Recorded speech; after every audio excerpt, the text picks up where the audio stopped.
Hello class, welcome to week 7. You really have made it through the hardest part of the semester. This is our last week where we have 2 chapters to go through. We've been going really quickly through our basic knowledge information. Sometimes I know it's much more than just basic knowledge, but as we get past all of this basic information, we'll be able to focus on our last half of the semester talking about some more advanced topics at a little bit of a slower pace so that you'll have some more time. This week's lesson covers Chapter 7 and Chapter 11. This video will work on Chapter 7. In Chapter 7, we're working with single-dimensional arrays. I wanted to give you a quick review from your CIS170 information about arrays. So let's take a quick look here. Remember, arrays are simply collections or lists, sometimes referred to in old school terminology as tables.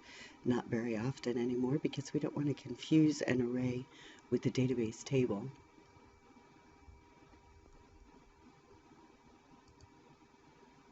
We can declare an array in a lot of different ways. This is not meant to be a specific PowerPoint for a certain language. It's meant to remind you a little bit about arrays. Normally when we see the square brackets after a data type statement, we know that we're dealing with an array. On this page we see some different types of declarations. Normally we see data type, square bracket, and then the name that we want to assign to the array. And that declares that name as an array of the data type that we've specified. This example shows an array with 6 entries. The index values start at 0 and go through 5 on this array. None of the data has been loaded into the array at this point, so it's just empty. It has no value. This has unreliable data at this point. After we've allocated an array, and sometimes in the same step, depending on our language, we can initialize it. On this screen, we see lots and lots of different examples. We can use the name of our array with a specific index value to set that entry to some variable's value, or we could use that array name with a specific index value and set it equal to a literal, like the number 3. Or in this example, we could set a random array of colors equal to some sort of color generated by a random color generator. So totally fictitious, but just an idea for us about an array. On the bottom, we see an array of colors that's been initialized with 3 values. That array would have 3 entries. Now, this array that we're working with in our PowerPoint is the sixth entry array, and it's going to be an array of colors. And we're going to load this array up using our random color generator, and our first entry, index value 0, receives the value orange. As we initialize this array, we may very well see some sort of code that goes through a loop and sets different entries of the array equal to different random values. So looping is super important when we're working with arrays because oftentimes we'll be looping through the array, and in this example they use the .length parameter to control this loop so that we are looping through the array or walking the array a certain number of times depending on how big our array is. So after executing our loop, we have our color array loaded up with 6 different entries. We can see those here on the screen. And the .length parameter of our array here would of course be 6 because we have 6 different entries in this array. If we want to access data from our array, we can set an array entry equal to a certain color.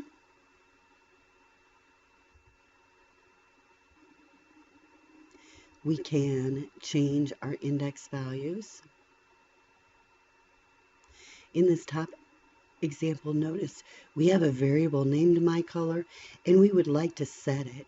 So to set that myColor variable equal to green, we would choose index entry 5 of our color array.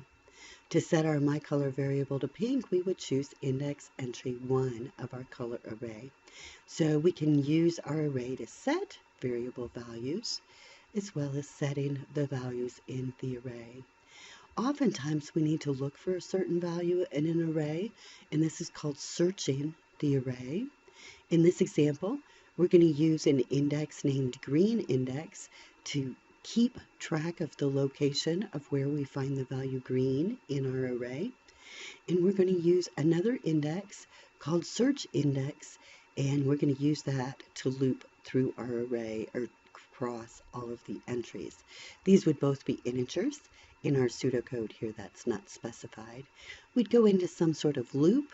For example, while our search index is less than the length of our array, and within our loop we would check to see if this entry based on our index equals what we're looking for. In this case, we're looking for green. If it does, we would set our green index equal to the current value of our search index in our loop.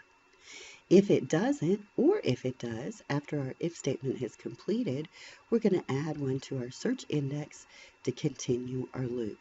So we'll continue looping, and if we find the color green, notice that we'll just keep looping anyways until we hit the end of the array. So we could exit out of our loop, something to that effect that you saw in your looping chapter, but in this example, we just continue looking. Now that's called a selection search, and we're going to look at that just a second, a little bit more. Now, one error that we need to be aware of when we're working with arrays is called the off by one error in layman's terms, but you'll see it as an index out of bounds error in Java if you're to run outside of your bounds. For example, in our color array, that array has 6 entries, its length is 6. But the only way we can address those values is by using index values 0 through 5. So if we were to try to access our color array with an index value of 6, we would be out of bounds of that array. So we have to be careful as we're looping to loop while our length is greater than our index, not equal to our index. All right, we saw that a search is a common thing to do as we're working with arrays.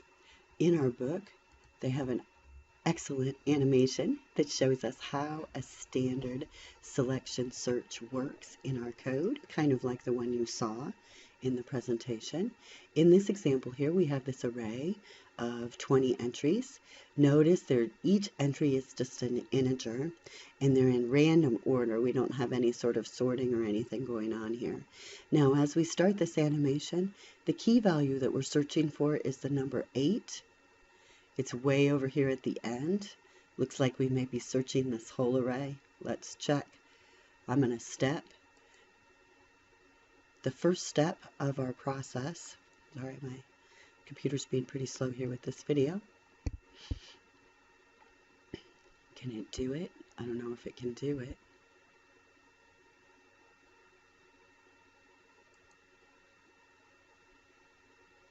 I might have to close some things. Ah, just so much going on. Let me try it here. Okay, well, let me do it now. Step. How about I refresh this page? Sorry about that. There it goes. Now we're looking for the key of 8, and in the first entry of our index we see a value of 3. They don't match, so we're going to continue searching the array. 15 does not match, so we're going to continue searching. 7 does not match, so we're going to continue searching. As you watch this animation, think about the code that you would need to use to make this happen as you step through your array. The next value still does not match. We continue searching. We're looking for the value 8 in our array. We are getting close, and finally we find it. We find it at index value 14, and realize in most searching algorithms, that's what we're going to keep track of, is that index value. We already have the search value probably in another variable, so we're going to end up probably keeping both of those pieces of data. Now, as you see, this linear search is kind of inefficient. We could potentially have to look at every entry in our array to find a value. So there's a more efficient type of search that we'll hear about, and that's called the binary search. Now, in your chapter, we don't really talk about that, but I wanted you to be aware of it. This is another animation from the Liang book. In order to do a binary search, our data must be in sorted order. So in this example, we're starting out with our array of 20 entries already in order. So we can see sorting data is a very important concept in computer programming, something we have to do all the time. Okay, this binary search is going to be kind of like The Price is Right, and on The Price is Right show, they have the game higher or lower, and they say the player must guess whether what the price is, and the host says no, it's higher, no, it's lower. So for example, if the price of the item is between $0 and $500, the guest on the show should say 250 because that's halfway between those two amounts. Then Drew, the host, can say, no, it's higher. And then the player knows that an amount is between 250 and 500. So if they're really smart, they'll say 375 because that's halfway between. And then Drew will say, no, it's higher. Now the player knows it's between 350 and 500. So they can keep narrowing it down and they can guess the price of that item before they run out of turns. If they don't use a binary search and they know it's between 0 and 500, they could do really foolish things like say 10, and then Drew would say no, higher, and they would say 20, no, higher, and you can see they're quickly going to run out of guesses before they win the prize. Here's an example of doing a binary search. Again, we're searching for the value 8 in this array of sorted data. The first step in our search, I better reload that one again too. The first step in our search is going to be to split our array in half.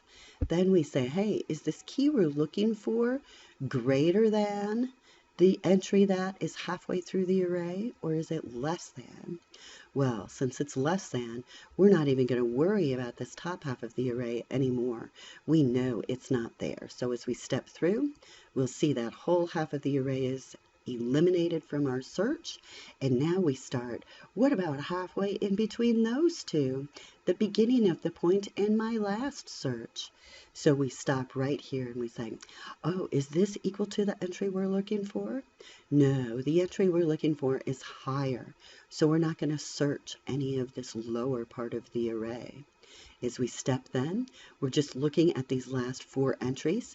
We again splitting that in half. Start at index entry 6, which is a value of 7. Is it higher or lower? Well, it's higher. And as we split that in half, we'll make our match right away. So a linear search versus a binary search. If you notice, our binary search just took us 3 or 4 accesses of our array, whereas the linear search took us many more accesses of the array. So it's important for us to learn how to sort data. And in the chapter, they do talk a little bit about a selection sort.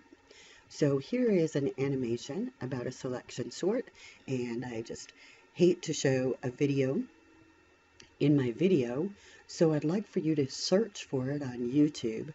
What you're going to search for is linear sort animation, and you want to find this guy that looks a little bit scary that's doing the linear sorting algorithm, and that title is Sorting Algorithms Chapter 2 Selection Sort 3D Animation. This is a really good example of the selection sort.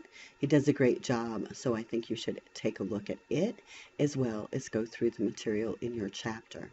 Now again, I know that sometimes you've had a lot to do, and you guys have done a great job at keeping up with all of the work.